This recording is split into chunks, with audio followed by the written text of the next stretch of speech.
Vemos um cinegrafista chamado Choi preparando a câmera para transmitir ao vivo, enquanto um caçador se apresenta como Elon. Elon menciona que trouxe uma bela mulher com ele para a transmissão de hoje. O mundo está meio destruído graças ao surgimento de monstros, o que criou uma oportunidade para as pessoas enriquecerem e se tornarem famosas usando essa circunstância deprimente. Eles se autodenominam os streamers de monstros. Civis comuns que perderam suas famílias para monstros obtêm uma satisfação secundária ao ver caçadores matando monstros. Mas nem todos os streamers de monstros se tornam famosos como Elon. Choi fica chocado ao ver que Elon está fazendo de tudo para ganhar inscritos, até mesmo usando uma mulher bonita para dançar após a caçada. Elon menciona que hoje ele vai caçar um símio, um monstro de uma estrela. Ele afirma que há apenas 86 caçadores no país que podem caçar monstros de uma estrela sozinhos, e ele quer mudar esse número hoje. Choi o adverte que ele é muito fraco, mas Elon o ignora e ativa seu superpoder. Superpoderes são permitidos apenas para alguns humanos talentosos selecionados, e Choi não tem talento algum. Elon dispara fogo no monstro e se exibe na transmissão ao vivo, mas o monstro ainda está vivo e os ataca por trás. Elon deixa a bela mulher para trás e foge sozinho, mas o símio a mata e começa a seguir Elon novamente. Desta vez, Elon usa Choi como isca. Ele entra em seu carro e diz: "É muito melhor que um caçador como eu sobreviva do que um cinegrafista como você, certo?" Choi se lembra do que seu pai lhe disse na infância sobre Deus o protegendo. Choi grita: "O que diabos Deus está fazendo agora?" De repente, ele recebe uma notificação de que há apenas um espectador acompanhando a transmissão. Enquanto tenta esquivar-se do ataque do monstro, ele pula muito alto de repente e se pergunta o que acabou de acontecer com ele e o que foi aquela mensagem. Choi recebe novamente uma notificação de que um certo Deus está confuso. Choi se esconde atrás de uma árvore e pensa que mesmo que seja atingido uma vez, ele morrerá. Outra notificação aparece, dizendo que um certo Deus está preparando pipoca. Choi verifica sua mochila, que ele roubou de Dora, a exploradora, e encontra alguns equipamentos de luta. Ele ataca o monstro, mas nem sequer arranha o monstro. O monstro pega uma enorme pedra usando toda a sua força, mas Choi de alguma forma a esquiva. Choi não tem nenhum superpoder, então ele trabalha mais duro, se exercita todos os dias para sobreviver e pesquisa observando as estratégias de caça dos caçadores. Ele pensa que só tem uma chance de atacar o monstro se quiser vencer. Choi se coloca por trás do monstro e insere sua arma com força dentro das nádegas do monstro. O monstro grita de agonia. Vale ressaltar que Choi fez isso quando um deus o estava observando. Choi aproveitou a oportunidade e atacou o monstro mais uma vez, matando-o com sucesso. Toda a luta foi capturada pela câmera e transmitida ao vivo para todos verem. Para a surpresa de todos, o cinegrafista foi quem matou o monstro sozinho. Exausto e incrédulo, Choi recebeu uma notificação de um certo Deus que estava muito satisfeito e havia chamado um amigo para ver a transmissão. Como resultado, o número de espectadores de Choi aumentou para 2. Todos os que estavam assistindo a transmissão ficaram surpresos ao ver um cinegrafista derrubar um Sylvian. Choi verificou a transmissão ao vivo e percebeu que toda a luta tinha ido ao ar na transmissão. Ele então viu uma notificação indicando que 3 deuses estavam atualmente vendo sua transmissão. Ele acreditava que sua força aumentava à medida que mais deuses vinham vê-lo. Ele cumprimentou seus espectadores, e eles o informaram que a equipe de resgate estava a caminho e já havia relatado sobre o caçador Elon. De repente, Choi se lembrou da bela Anuel e se aproximou dela para verificar se ela estava viva.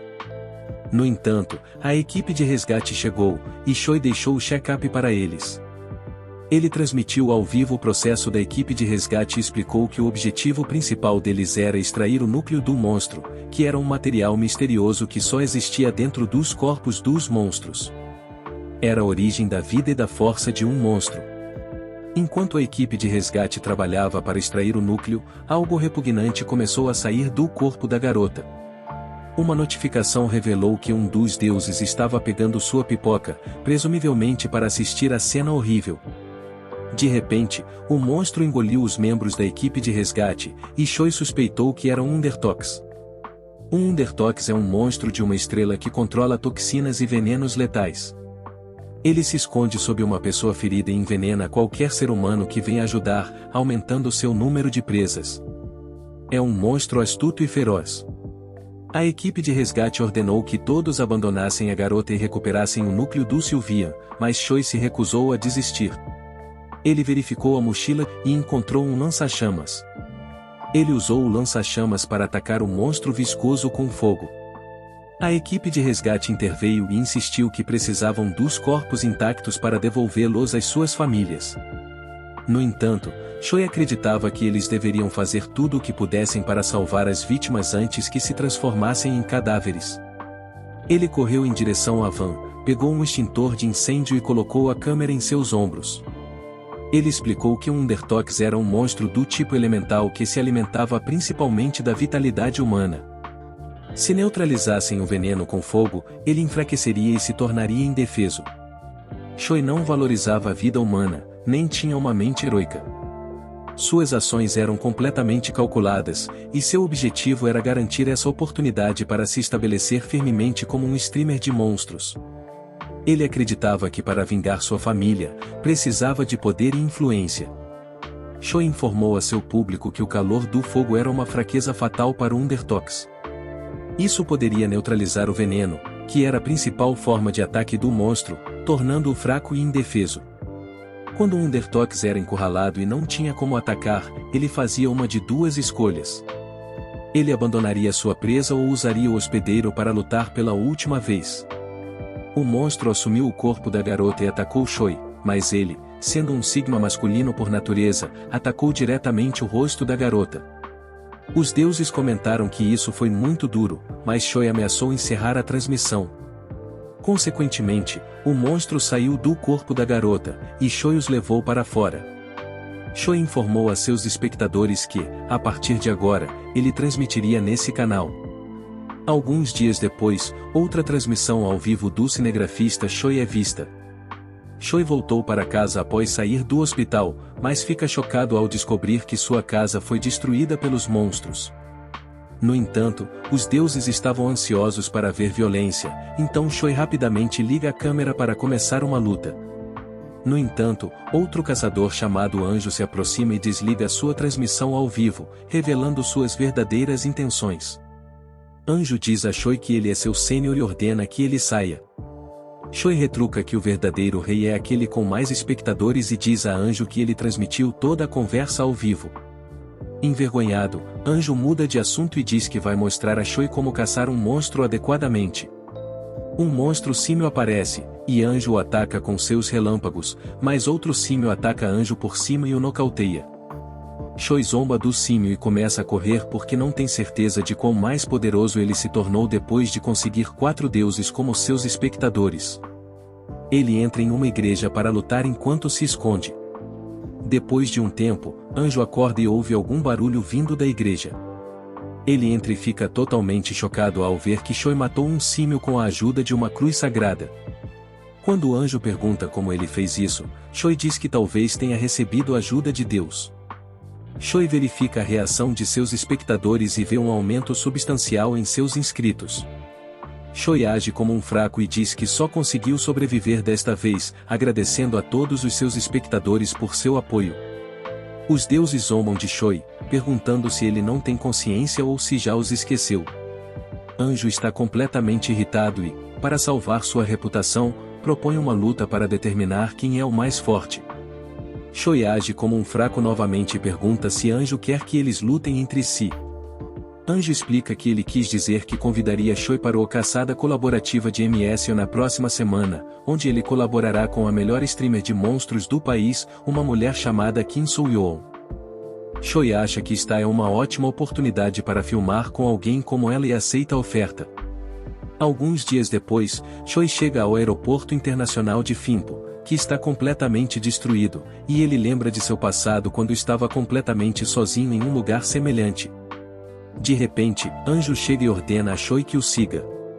Ambos ficam chocados ao ver um acampamento militar bem estabelecido ali. Anjo se desculpa com uma mulher chamada Kim Soo-yeon por ter chegado atrasado, enquanto Choi nota que ela está voando e acredita que ela deve ter superpoderes que usa em sua vida cotidiana. Ele fica impressionado com a habilidade dela em usar um superpoder que requer uma quantidade extrema de energia mental, e acha que ela deve ser uma profissional nisso. Kim Soo-yeon pede a Choi para se apresentar e menciona que é rude ficar encarando uma garota assim. Choi se desculpa, e Kim Soo-yeon informa que ela já sabe que ele é o cinegrafista. Ela vai direto ao ponto e explica que o plano deles envolve trabalhar a noite toda por 3 dias e 2 noites. Ela aconselha Choi a desistir se ele achar que será muito difícil para ele.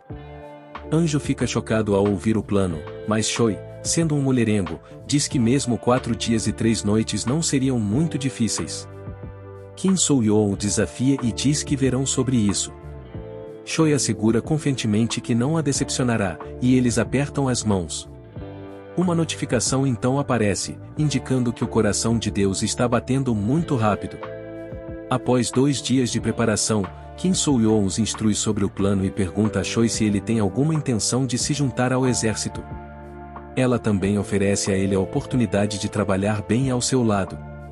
No entanto, Choi educadamente recusa a oferta. Kim Soo-yeon então revela que os monstros Buffus no aeroporto internacional de Finpo recentemente se tornaram mais fortes devido a um aumento em seu número, e apenas um pequeno número de pessoas sabe disso. Anjo pergunta se eles estão tentando monopolizar o local de caça, mas Kim Soo-yeon fica irritado e explica que adiaram o anúncio oficial porque precisam investigar corretamente. Choi destaca que o que eles precisam prestar atenção ao caçar os Buffus é os bufos que eles colocam em outros camaradas. Quando estão sozinhos, eles não são diferentes de vacas grandes, mas a dificuldade em erradicá-los aumenta exponencialmente quando há mais deles. Choi sugere atrair os monstros para dar buff em apenas um deles e, em seguida, matar esse monstro. No entanto, Anjo diz que é muito perigoso lutar contra um monstro com buffos acumulados, então eles vão apenas matá-los um por um.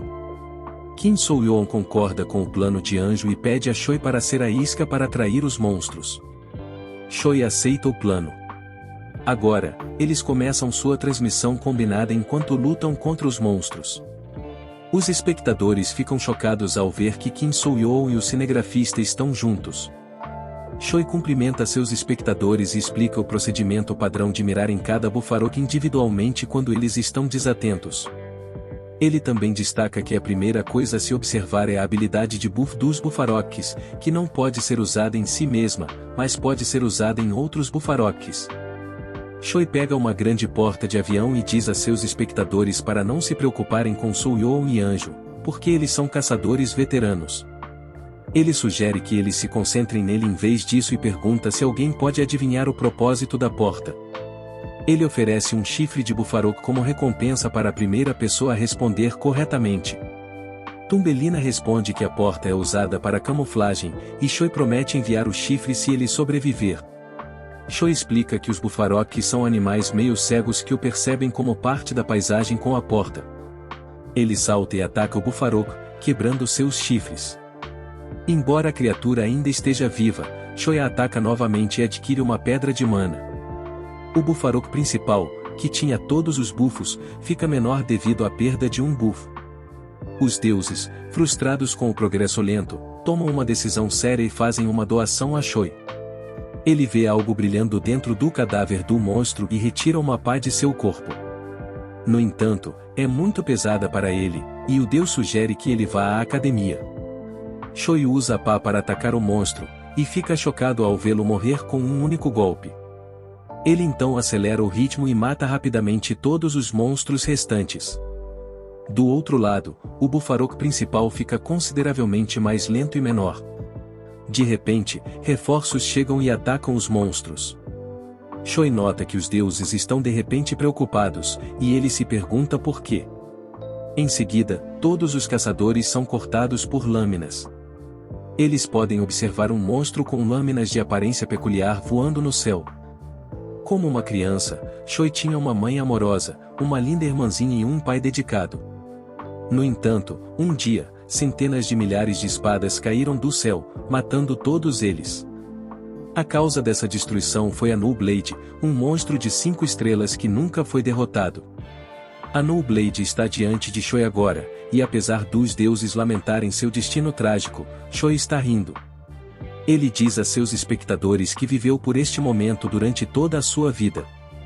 Choi ataca a Nullblade, mas sofre ferimentos leves. A Nullblade é um monstro humanoide que possui inteligência e a capacidade de aprender. No entanto, Choi fez inúmeras simulações para derrotar a Nullblade. Em resposta, a Nullblade ataca Choi e sua câmera cai. O poder da Nullblade está em suas espadas, que aumentam proporcionalmente ao número de inimigos que ela enfrenta, tornando teoricamente impossível derrotá-la. Apesar disso, Choi consegue acertar a Nullblade com sua pá, marcando a primeira vez que a humanidade atingiu a Nullblade. Choi acredita que pode lutar contra o monstro com a ajuda dos poderes dos deuses e sua pá confiável. No entanto, a Nullblade tenta fugir, deixando todos os espectadores chocados. De repente, Anjo, também conhecido como Thor coreano, aparece, afirmando que será ele quem matará a Nullblade. Anjo ataca a Nullblade com seus relâmpagos, mas a Nullblade convoca 2 espadas, e Choi percebe que não pode lutar sozinho contra ela. Como resultado, a Nullblade escapa. Ao rever sua transmissão, Anjo percebe que está em apuros. Ele sugere que eles tentem novamente mais tarde, mas Choi o soca no rosto, chamando-o de maior blefe que já ouviu. Durante a luta, o número de espectadores deuses aumenta de 6 para 11. Agora, Choi está no hospital e percebe que não esperava encontrar a Nullblade tão cedo. No entanto, ele aprendeu algo com a experiência, sua pá funciona contra a Nullblade, e ele vai se vingar na próxima vez com certeza. Choi ouve um corvo grasnando do lado de fora de sua janela, mas percebe que é um monstro inofensivo chamado Crovacli. Existem 2 tipos de monstros no mundo, monstros perigosos e monstros inofensivos como o Crovacli. O Crovacli é um monstro do tipo adivinhação que revela a sorte da área. Se a cabeça esquerda estiver chorando, é um sinal de má sorte, e se a cabeça direita estiver chorando, é um sinal de boa sorte. Felizmente, é a cabeça direita que está cacarejando, e Choi de repente se lembra de seus itens importantes. Ele encontra seu celular e câmera e verifica as últimas notícias, descobrindo que a Nullblade escapou para o sul. Choi se sente grato por ter conseguido sobreviver após lutar contra um monstro tão poderoso, graças ao patrocínio dos deuses. Ele de repente se lembra de sua pá. Os deuses continuam a zombar de Choi, fazendo observações sarcásticas de que ele finalmente se lembrou de sua pá. No entanto, Choi não conseguiu encontrar sua pá e decidiu ligar sua transmissão ao vivo. Para sua surpresa, ele recebeu muitas doações assim que cumprimentou seus espectadores. Ele respondeu às suas perguntas e os tranquilizou, dizendo que não era um super-humano. A razão pela qual ele conseguiu enfrentar a Nullblade foi porque ele estava se preparando com o único propósito de vingança. Choi compartilhou seu passado com seus espectadores e ficou irritado que eles tinham perdido a esperança. Ele os lembrou de que era apenas um ser humano normal, assim como eles. No entanto, os deuses continuaram a provocá-lo e, de repente, um médico entrou no quarto. Choi se perguntou se a interferência dos deuses havia mudado seu corpo e se o médico havia encontrado algo de errado com ele. Mas o médico disse algo surpreendente: não, você não pode se chamar de normal. Choi ficou confuso e perguntou ao médico o que ele queria dizer. O médico respondeu que era impossível chamar alguém sem superpoderes de pessoa normal. Choi ficou chocado e o médico explicou que ele era apenas um civil comum, mas muito bem treinado. O médico revelou que aquele era um hospital especializado em desastres causados por monstros, e eles tinham 15 anos de experiência em tratar pessoas como Choi. Choi ficou irritado com o médico porque ele se autopromoveu sem permissão de Choi. O médico tentou mudar de assunto e disse a Choi que havia muitas pessoas que queriam dissecá-lo. Choi ficou chocado ao ouvir isso, mas o médico continuou e disse que eles haviam realizado diversos testes nele enquanto ele dormia. Os resultados mostraram que Choi era uma pessoa normal, mas as pessoas do governo pareciam céticos. Os deuses ficaram descontentes ao ouvir isso e sugeriram que Choi os eliminasse. Choi então perguntou ao médico sobre sua pá, e o médico informou que o governo a havia levado para o laboratório de pesquisa. No entanto, o médico tinha algo mais para contar a Choi. Eles encontraram algo fora do comum em seu corpo. O médico entregou a Choi um núcleo refinado e explicou que um núcleo poderia ser considerado a base de um monstro. Pessoas que pudessem ressoar com o núcleo e extrair seu poder eram chamadas de super-humanos. Um super-humano só podia usar o poder do núcleo específico que era adequado para eles e não podia extrair poder de núcleos que não se encaixavam. Choi respondeu dizendo que sabia disso e que já havia sido testado. Os resultados mostraram que ele era uma pessoa normal. O médico então revelou que Choi não era compatível com nenhum núcleo descoberto até agora. Em outras palavras, o núcleo de um monstro que ainda não havia sido morto poderia ser adequado para Choi. Choi sentiu que o médico estava dando-lhe falsas esperanças, mas o médico perguntou se ele não queria se tornar um super-humano e vingar sua família. Choi respondeu que os superpoderes eram apenas uma das maneiras pelas quais ele poderia derrotar o Nullblade, e que os superpoderes não pareciam funcionar contra ele. Em seguida, Choi perguntou se poderia receber alta do hospital agora, e o médico disse que sim, acrescentando que o corpo de Choi estava totalmente bem. No entanto, ele pediu que Choi retornasse em um mês. Mesmo que isso significasse procurar em todos os bancos de dados do mundo, o médico encontraria o núcleo adequado para Choi. O médico explicou que Choi tinha um potencial incrível e que, se ele ganhasse superpoderes, imaginasse o que ele poderia realizar. De repente, a pá apareceu do nada na sala, e Choi ficou espantado ao vê-la. Os deuses disseram a ele para mantê-la bem guardada. Choi então foi até o Departamento de Monstros, uma organização internacional criada pela humanidade para enfrentar os monstros. Os corpos dos monstros eram muito valiosos, por exemplo, ossos e couro de monstros podiam ser transformados em equipamentos de caça, e parte da carne até mesmo em alimentos comerciais. Choi se aproximou da recepcionista e pediu sua recompensa. A recepcionista ficou chocada ao ver Choi e perguntou: "Você é o cara da câmera?" Outras pessoas também ficaram animadas ao ouvir o nome do cara da câmera. E esse foi o vídeo pessoal. Se gostaram, dê o like, se inscrevam, e ativem o sino para receberem notificação de quando sair um novo vídeo. Um abraço e fui!